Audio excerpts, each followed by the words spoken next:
Hey, welcome back to the channel. I'm Tim. I'm here at my repair studio of Donor Automotive in Anchorage, Alaska. And I've got a quick tip for you if you're encountering one of these probably 04 through 06 Town and Country or Grand Caravans. This one has a 3.8 with the check engine light illuminated and a store code P0032. Got some quick tips for you here. You're watching the Car Doctor channel. All right, we got an 05 Chrysler Town and Country, a classic, and this one's equipped with the 3.8 motor. Production date on this is June of 04. Came in with complaint of a check engine light. We have stored code P0032 in the PCM. That's related to the bank 1 sensor 1 upstream O2 sensor heater control circuit, measuring a resistance issue. Basically, the upstream O2 sensor on this 3.8 motor is at the rear manifold here, back in there. Got the harness disconnected to test resistance on the heater circuit. Basically, it's the black and light green and brown and light green wires on the harness side that we're probing here at the connector. Basically, those top two there. Testing for resistance, which we're measuring a higher level of resistance. This should be around 7 ohms. So that's going to test faulty on the heater circuit test in the PCM. There is multiple TSBs regarding O2 sensors on this vehicle, and there is one catch. You do not want to use an aftermarket part, and you want to verify which model option. Since it's a mid-year split, it's going to depend on the production date and the option code. We are dealing with this production year model. We're going to need to verify whether or not it has the XZZ option code. That is a part of a mid-year tracking option available on these models. I believe it is post June. I believe once you enter July of 04, that's when they begin to implement the new option. The OE sensors do not look the same. The harness has a little spring on the earlier ones without the option code, and it's a slightly different looking harness on the option code XZZ model. But that can be confirmed by contacting the dealer with your VIN code, or I'm going to drop a link to a website.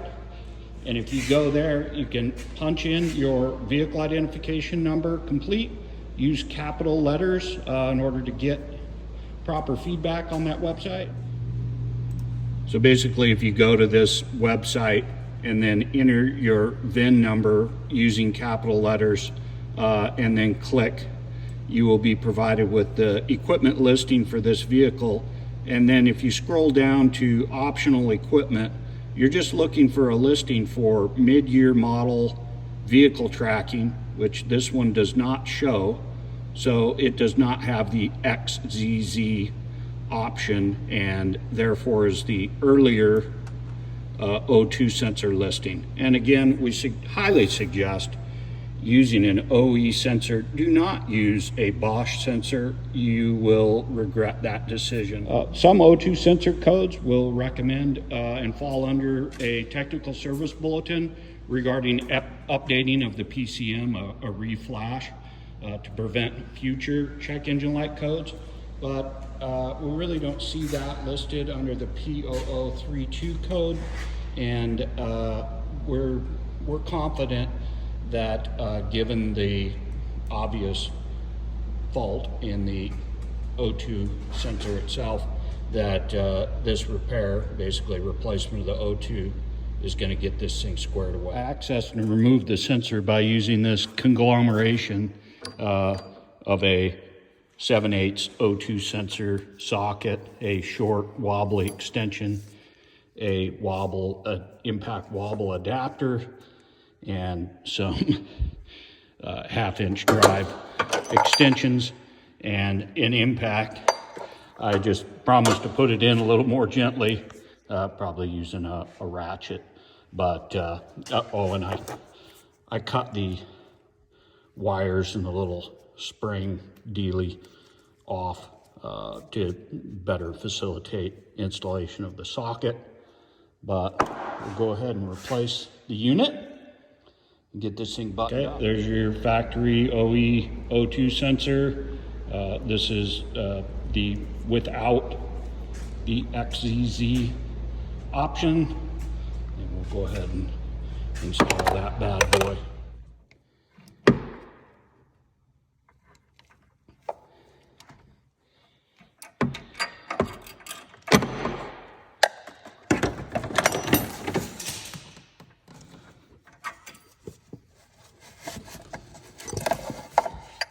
All right, got her.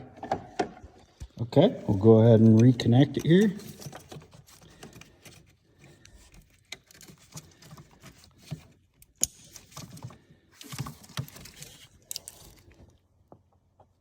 And we'll button things up and get this thing out of here. All right, after we've cleared the codes, reset the adapters, we can go into a functional test in the ATM test, and we can do the Bank 1 Sensor 1 O2 sensor test, and we'll go ahead and run through that just to verify the repairs have been completed, and then we'll get this thing back on the road. All right, looks like a super duper successful repair here. I hope this video has been helpful to you, and I appreciate you watching, and Happy New Year to all you out there, and we'll catch you next time on the Car Doctor channel. Take care.